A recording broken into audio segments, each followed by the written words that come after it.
Google got a $45 million contract with Netanyahu's office to spread Israeli propaganda.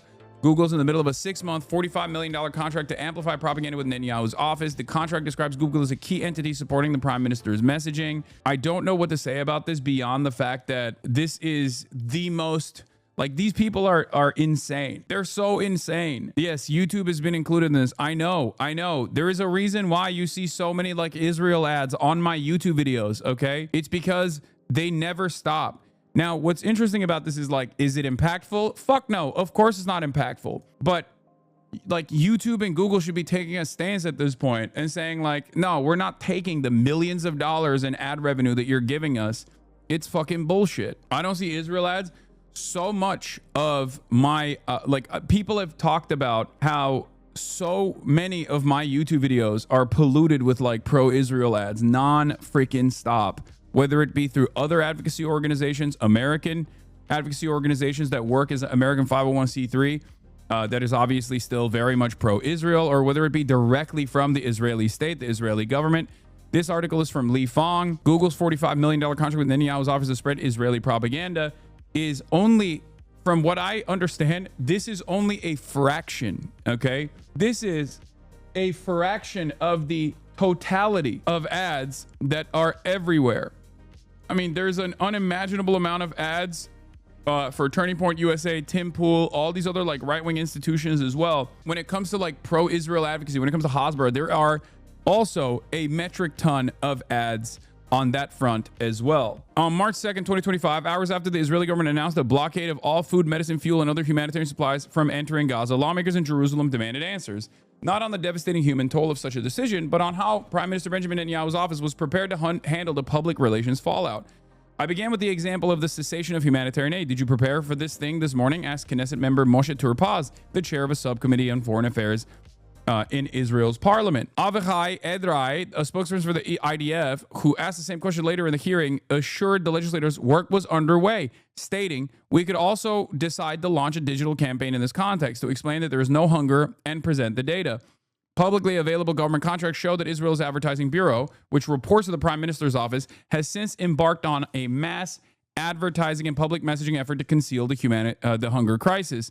The push includes the use of American influencers widely reported on last month. As you guys know, a bunch of American influencers were sent to Israel specifically to go. A lot of them were PragerU influencers, as you know. They went there, they were like, see, it's the UN that's actually starving the Palestinians, even though they're not even starving and they're lying. They're actually fat. But also, if they were starving and you saw images of starvation, it's because of the UN. It's not Israel. Israel's not doing anything. I'm Israel high. I'm Israel high. I'm Israel high. That was out and about open, a hasBara initiative, an open initiative to do genocide denial.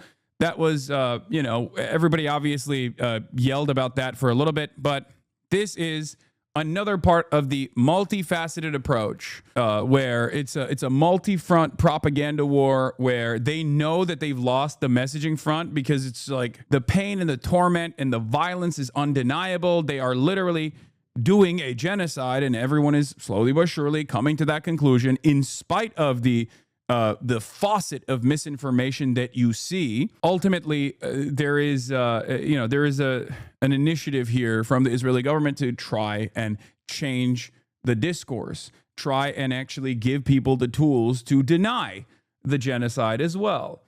But of course, I think it's an abject failure overall, unless someone is already personally invested in this, personally invested in Israel, personally invested in muddying the waters about Israel's cruelty, Israel's genocide.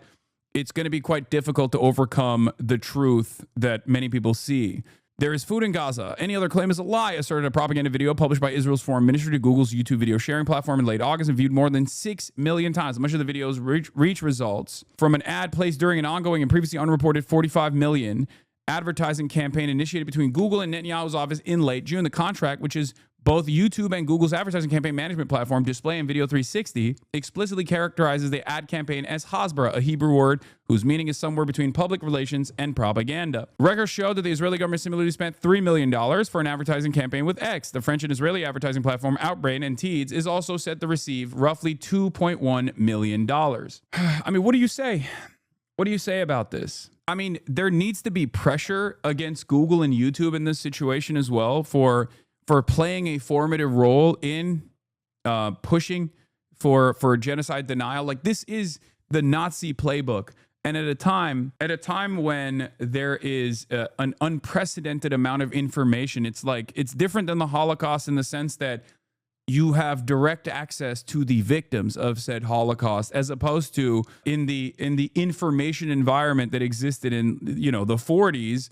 It wasn't the information environment that existed in the 40s. Like, it wasn't as like clear cut. You couldn't actually see, you know, what was going on inside of the concentration camps. Like, people had their opinions. People had, you know, there was intelligence reports coming out and stuff. But like, it was much easier for the Nazis to create a misinformation environment by bringing in the Red Cross at the time, both the German Red Cross and then the International Red Cross, to the Theresienstadt, which is famously the clean ghetto, the clean camp that they used to lie to the rest of the world, who might have even been clued in on like all the stuff that they were doing to the Jews. Nowadays, it's like you can see it in real time, and yet seemingly a lot of people just don't care. The depersonalization, the dehumanization of Arabs and Muslims, and all of that has set in so much so that people see all of these people dying and can just like package that as collateral damage or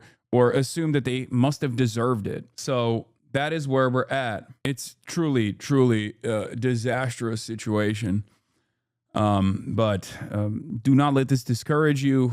Obviously, you have the truth on your side. You need to stand firmly and strong against injustice, and continue advocating for the truth. Continue changing people's minds to the best of your ability. Damn, this guy got destroyed before I could even read his stupid ass bait message saying, Palestinians did nothing for the world, and we don't need another cancer Islam country. Jews deserve a little piece of land among all the humongous Arab countries, this guy says. Brother, what the fuck are you wearing? Set that shitty jersey on fire, brother. Gray, what's in those 33,000 Epstein pages? Please, can someone explain? I love that reporter named Peter. He's one of my fave. Jews deserve a little piece of land all among us humongous Arab countries. All among humongous Arab countries. All the wars caused by Biden. I love this guy. This guy's pro-Israel, pro-Donald Trump. Pro-Israel, pro-Donald Trump. Thinks that Donald Trump is actually ending wars. Literally still talks about the Epstein files. Doesn't realize that, one, Jeffrey Epstein was directly connected to that small nation that you're talking about, and played a formative role in American politics and global affairs in general, possibly at the behest of that small nation that you're talking about. Meanwhile, that small nation that you're talking about, albeit small, is still very much a nuclear armed nation that is doing an ethnic cleansing campaign, doing a genocide to people. And you're trying to package that as like something that is appropriate or permissible by saying that Palestinians didn't bring anything to the world. Who gives a fuck? Even though it's untrue and incredibly racist, that still wouldn't be a reason. That still wouldn't be a viable reason to do a genocide, you fucking freak. Once again, American politics is a sea of contradictions, and that person is completely lost in this space. Where on the one hand, he's like, well, I don't like Jeffrey Epstein. On the other hand, doesn't realize that Donald Trump was Jeffrey Epstein's bestie and is actively trying to stop people from hearing about who was connected to Jeffrey Epstein, Democrats and Republicans alike, as a matter of fact.